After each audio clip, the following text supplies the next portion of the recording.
Hey guys, Jeremiah here. Trying to talk about the living God, but I keep going off topic, so I've had to restart the video a couple times now. It's probably the fifth time I've said this. This is a very exciting topic for me. I am very fond of being able to talk about God. It's an unfortunate problem for humanity, because everybody wants their own God, and in a sense that's really what God is. God is kind of personal. I know you probably want to go, no, he's not, he's impersonal, and that's fine. You know what, that's the truth. The truth is impersonal, but God is personal. You cannot have the living God without a personal, I don't want to say experience, but impression. You have to be impressed with God. You can't just look at God objectively and say, okay, God is, and move on. You will be torn to shreds. I've tried that. Your conscience will just go 30 different directions. You'll end up with 50 different personalities, and every one of them fighting the other one. But your mind fragmenting into a million. Anyway, the living God. I'm going to go really deep and just say the Great Spirit. And I'm not trying to accommodate any religions or anything like that. I don't care who you are. I really don't care who you are. The living God for me is, I'm going to introduce Christ in this too, because to do this I got to kind of do that. Everything that exists is governed by law. The planets are governed by law. Life is governed by law. All the mechanics of existence are governed by law.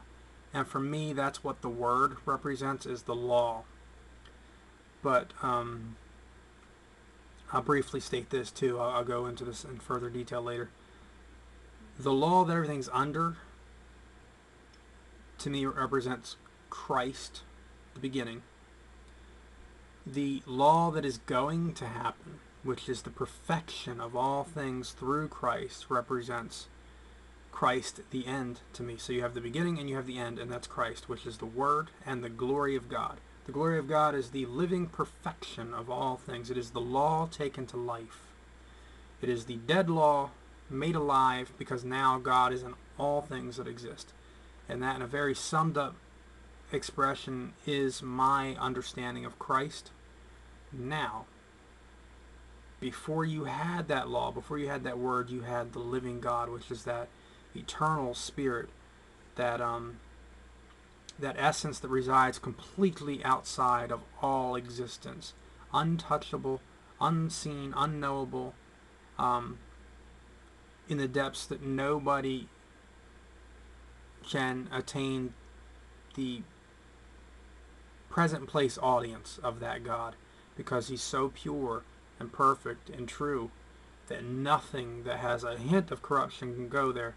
And that is why Christ himself is the only one who came forth out of the living God, being the truth given to us, and the will of God manifest into reality.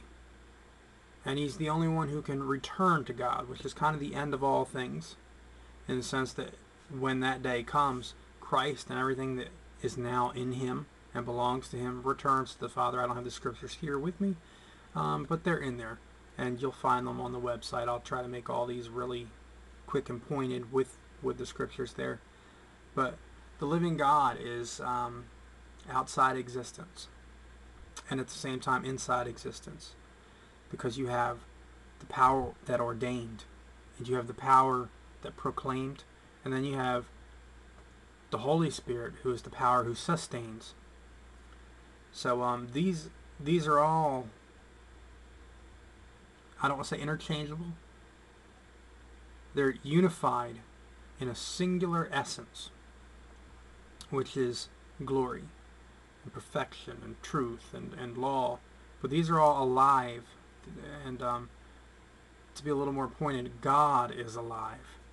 You know, we have conscience, and because of it we think we're alive. You know, you can take neural connections left and right, and they can respond and react, just like nerve endings. But that doesn't necessarily mean they're alive. They might be stimulated. They might sense, I'm not technically alive. I have all the capacities, but I won't, by my understanding, really be alive until I've been perfected by Christ. And until that time, I reside in this state. I don't say in this state as in the flesh, but in this state of imperfection, corruption. I think it's Paul. I tell you now, in mystery, we have to put off the corrupt to put on the incorrupt. I just really briefed that up there. There's a lot more to that. But anyway, I don't know how far I can go with this without derailing and going into all the other topics and subjects. So, what can I say in this brief little moment?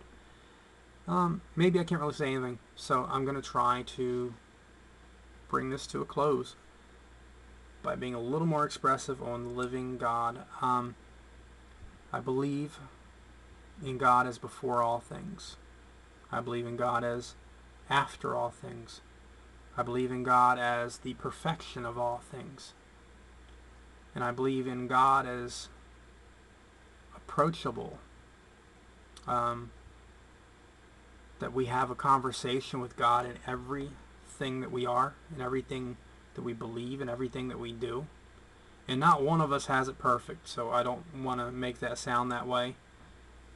We have 50 million religions, probably less than that or more than that, I don't know. But every one of us has that personal religion. And every one of us has a personal interpretation of God. We might not perfectly understand God, and we can't. We can't fully understand Him, we can't fully know Him, we can't fully embrace Him. But in all aspects of our being, our conversation is in the direction of approaching and respecting and reverencing, and the full embodiment of that is love. Loving God in the sense that everything you are becomes love. Every point, every your reason for being. It can get so sappy and sadly misplaced when you start using the word love, because we don't really understand it. But love is the spirit of your person. It's you have your conscience, you have your heart, you have your soul, you have your body, and they are meaningless without a spiritual reason. And reason in its greatest form is not a motivation, it's a truth. It's not what you want, it's who you are.